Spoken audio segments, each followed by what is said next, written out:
How we doing, Bears fans? Can't believe we got the playoffs coming up here. I know it wasn't the exact way that we all wanted to get in or were hoping to get in, but you know what? 8-8. That's it's not bad, and it's not necessarily great either.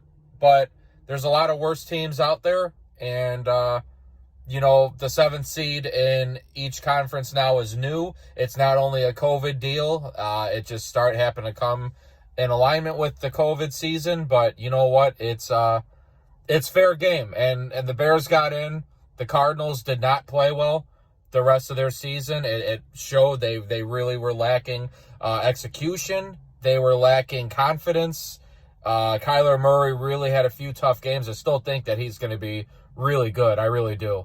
There's a lot of questions if he'll be going over to baseball or not, if he'll be going over there, but I think he's set in for football. I mean, I don't see him getting out of a contract or trying to leave something he's good at to go over to, to move over to baseball. But the Bears are in. The Jacksonville game, sorry, I got a little bit behind, guys, too, the last couple weeks. Just been busy. But the Jacksonville game, yeah, they had to win that game. We really knew that they had a good shot to win that one pretty confidently, and they did. They didn't really have too many problems at all in that game, and they better not, considering it's Jacksonville. But, I think that where the Bears are now, it's a very tough road with the Saints, no doubt. Alvin Kamara is probably going to be playing in that game. Also, we're probably going to be seeing, I know their defensive tackle, McLaughlin, is out. He's the second in the league in sacks. So he's actually going to be missing that game, which will help us a little bit. But, going back to the Jaguars game, they were going for a number one pick, but they were still trying to play competitively. They didn't pull a Philadelphia Eagles like we saw in Week 17 on Sunday night. Doug Peterson literally benching Jalen Hurts to make sure they secured the 6th overall draft pick instead of the 9th or the 11th, whichever it was. That's just absolutely terrible. That should be shameful. That entire franchise should get fined for that, for being a primetime game. I don't care if you're not playing for anything. You don't just bench players because of draft order. And that's my big problem with tanking. Tanking is becoming a serious issue in pro sports especially, and more teams are just getting comfortable with throwing games and putting their players in positions to lose. You shouldn't have a job. And athletes and coaches, you don't work an entire lifetime to not win, okay? You should try each and every damn game that you're in to win. And look, and don't give me an excuse that it's this player is going to change our franchise. This one draft pick's going to be everything for us. No, it doesn't always work out that way. Let's use the Bears for example. Let's look at a lot of our first round picks over the years. Okay, let's look at like Gabe Carimi. Let's look at Kevin White, the injury bug. Okay, let's look at how many more. Do I even have to go on into that? Do I have to go back to like the Cade McNowns? Do I have to do that? Do first-round picks solve a franchise? No. And, I know we're talking about Trevor Lawrence. I know we're talking about Justin Fields. I understand that for those two quarterbacks. They're looking absolutely impeccable. They look magnificent, look like they're going to give their team every great thing possible. But the thing of it is, though, is it might not work also. And look at the Bengals. Joey Burrow, they picked Joey Burrow number 1 last year. He's a great quarterback. Looks like he's going to be really good for the long term. But did the Bengals have a winning season? No. What happened to Burrow? He got hurt. Could he come back and not be the same? Absolutely. It's not guaranteed. If you were the Bengals, what I would have done, and I said this on a previous video that I did, the Jaguars are taking Lawrence. And I actually believe in the Jaguars turning things around quicker than other people do. They have $100 million in cap space. Very attractive job. They're going to get Trevor Lawrence. They have a lot of players to work with that are there now, okay? A lot are going to be gone, but they have a foundation. They have a good foundation. They play in Florida. It's beautiful. It's not frozen up north or up northeast. It's in an area where players would go to, We've seen the Jaguars get players. We've seen them have superstars there. Jalen Ramsey's, Calais Campbell's, Barry Church's. Barry Church isn't really a superstar, but he was a really good player. But James Robinson is emerging into a star. Allen Robinson was a Jaguar. DJ Shark. That's the next star right there. Paul Pavzlusny, the middle linebacker in the years past. I mean, we have seen good players in that franchise, but just because you get the number one overall pick doesn't mean that everything's going to be solved or Super Bowl's coming your way. Do I have to look at a sad situation like Indianapolis where they thought Andrew Luck was going to be there for 15 years, 20 years at quarterback? And the poor guy got hurt so much, and they had so much success, and he still retired early. Still did not want to come back. I do believe he will come back. I really do. I think he will. It's going to be like a Gronk situation, just longer. When you fully get healthy and you're still young enough and you know you can produce and execute and you can get at least $10 to $25 million a year, that, especially a quarterback, you're going to probably get closer to 30. He'll come back. But it doesn't solve your franchise's woes of sustained winning or sustained success or Super Bowl championships and banners in your stadium. Just because you have a top draft pick, you shouldn't be going for that. Your whole goal should not be to throw away games and judge your future of your own job status to secure a pick.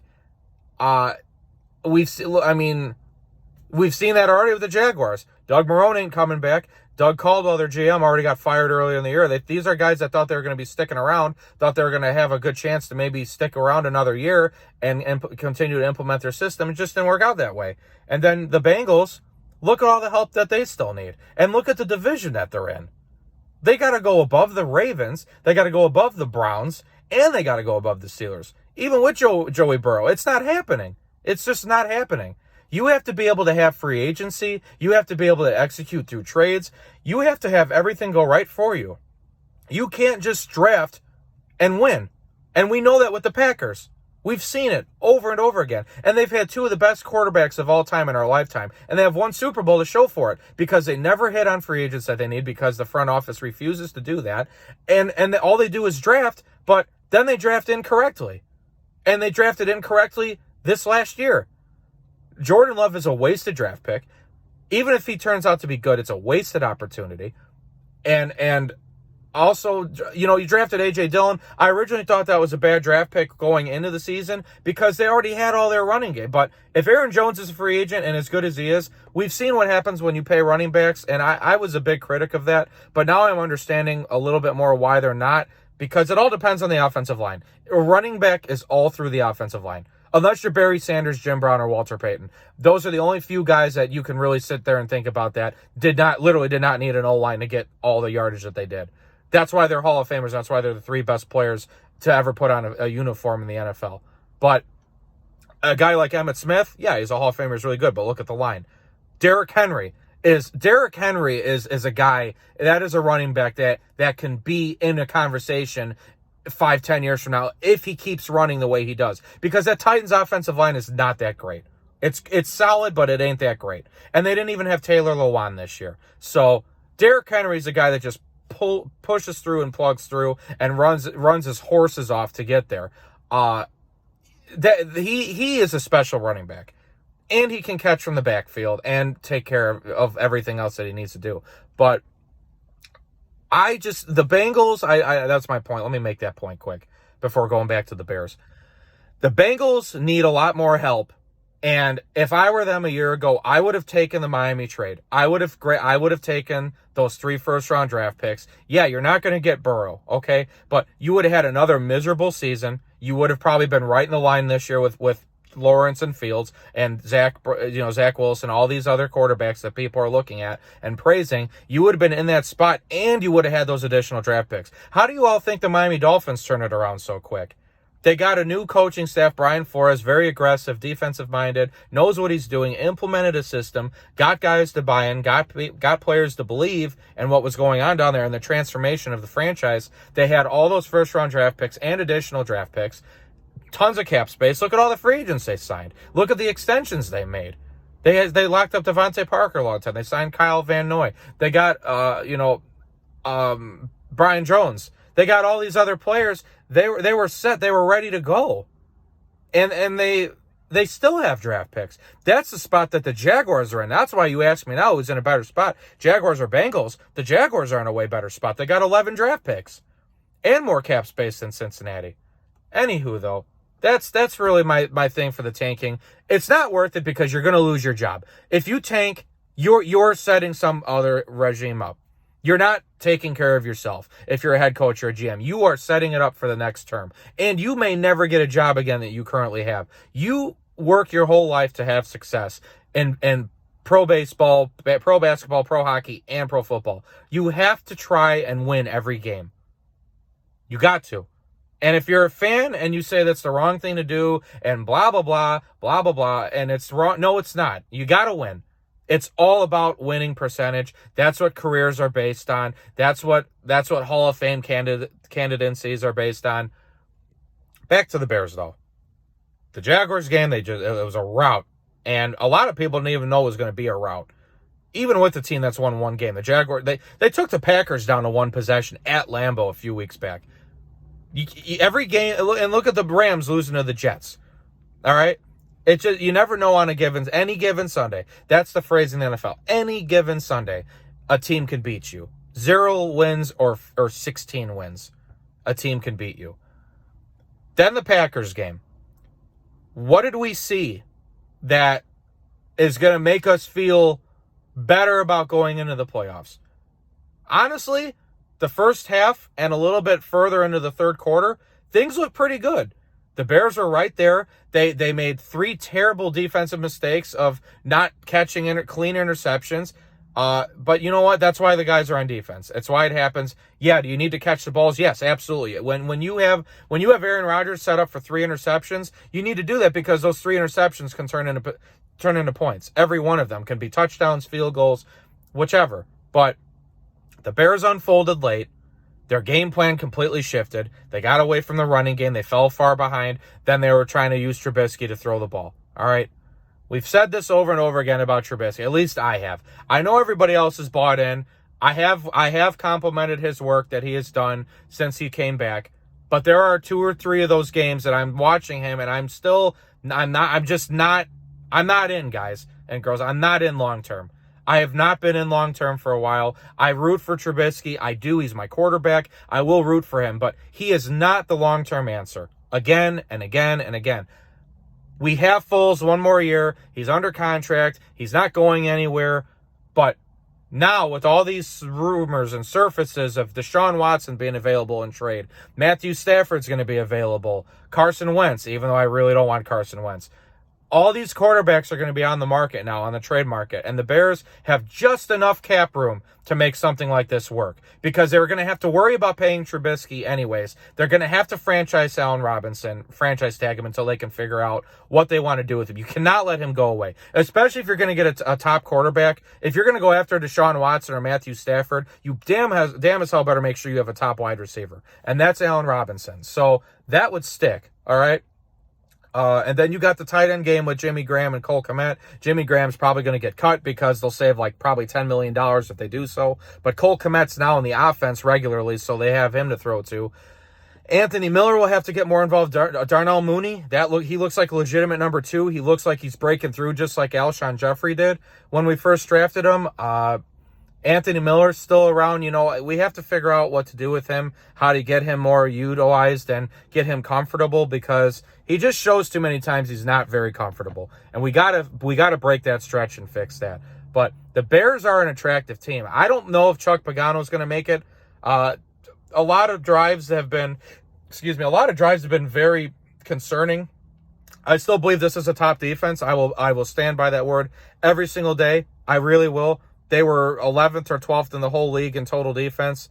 There are too many players on this team that can turn it around. Too many guys on this team that can really make a play of the game and get you a win or two. So I don't know what Chuck Pagano was doing with them, why we have not seen as many turnovers, why we have not seen so many blitzes. He was supposed to blitz more. Fangio was the guy that didn't blitz, but Fangio made sure everything else was aligned right. Pagano just is not doing that the same. And I love Chuck. He's a great guy, and the Chuck Strong and the cancer, the illness, everything that he dealt with in his life came back to football and got through. It's plausible. It's outstanding. But I'm sure that the Bears will look at a new defensive coordinator, a younger, more aggressive coordinator. I can see that happening, and the defense being used, let's say better. Look at the Rams defense a couple of years ago. It was good. Now it's lethal. And that's all because going from it's like a Wade Phillips situation. That's kind of what we have in Chicago right now. Wade Phillips is a defensive genius. Chuck Pagano is a defensive genius. They're just getting a little bit older, a little bit harder for them maybe to adapt, or they want to keep their old ways. Is there still production? Yeah, there was still production. But there's younger guys out there now that maybe know what they're doing a little bit more so, or adjusting with like college offenses and different schemes and all that. But I'm happy the Bears are in. If you are a Bears fan, you should be too. If you're not, I feel really sorry for you because then, like I say almost every video, you're not a fan then. You're not a true Bears fan if you're not happy. It's another week we get to watch them. I don't know if it's going to be a great game. It might not, but you know what? How many teams made the playoffs and how many didn't? 14 out of 32. You're in. That's all that matters. The Bears have a chance to win a Super Bowl. It could be 1%, but guess what? It's not zero.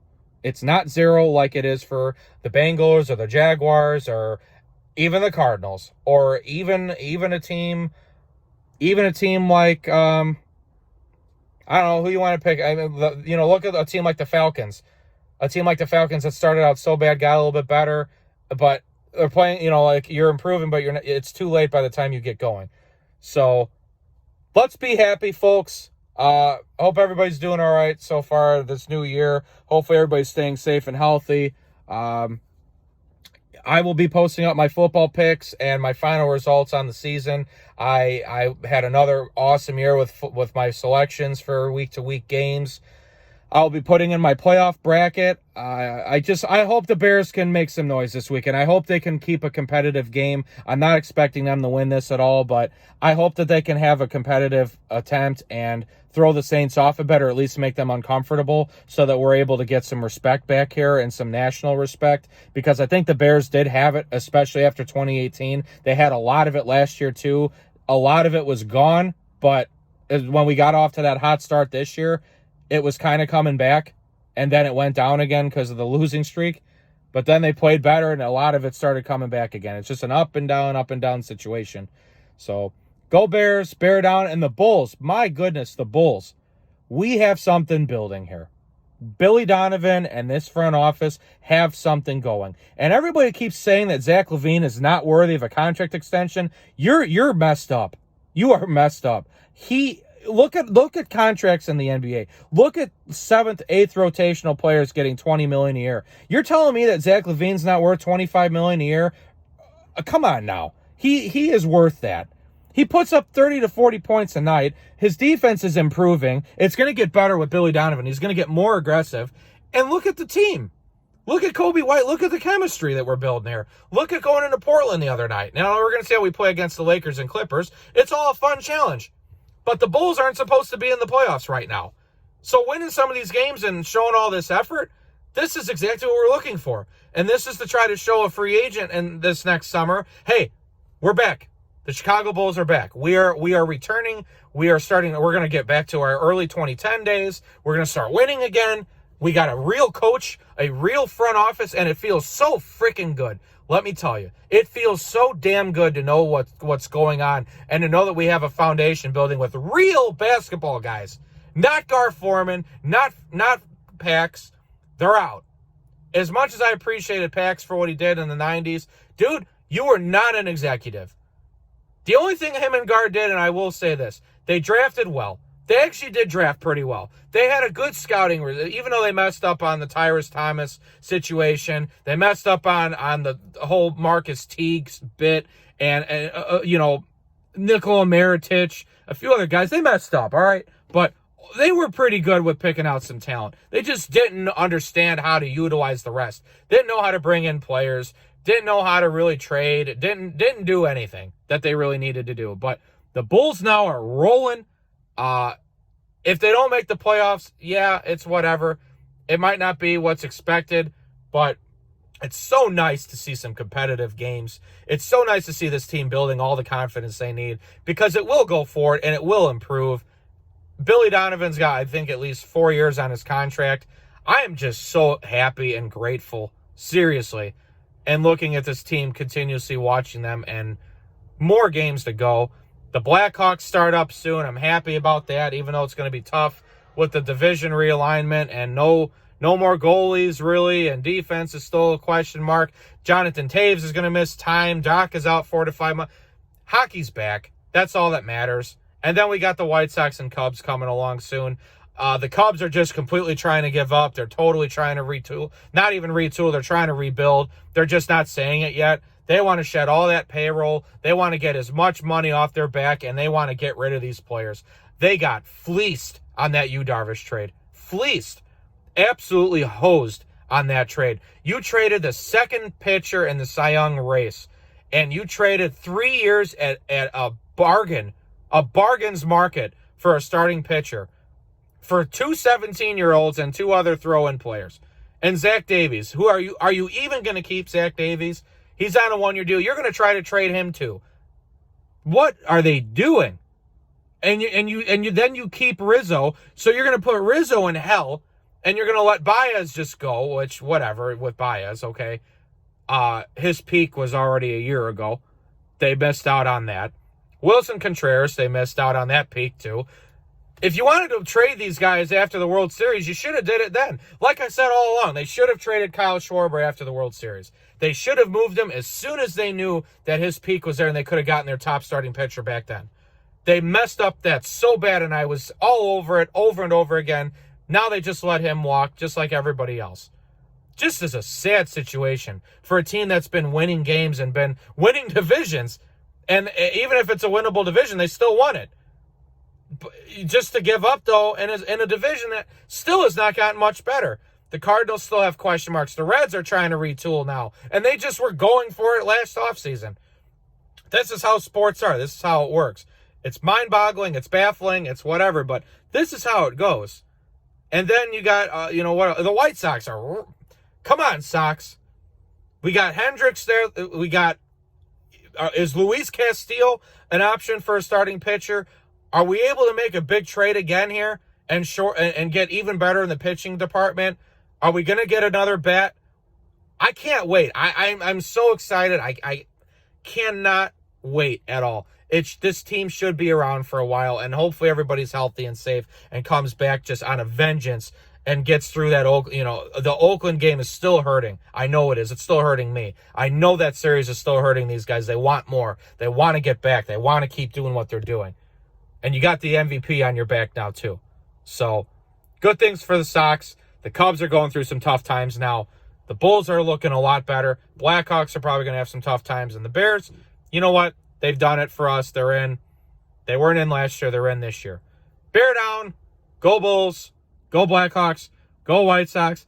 I don't have anything really against the Cubs, but we know what direction they're going into right now. Take care, everyone. Talk to you soon. Peace out.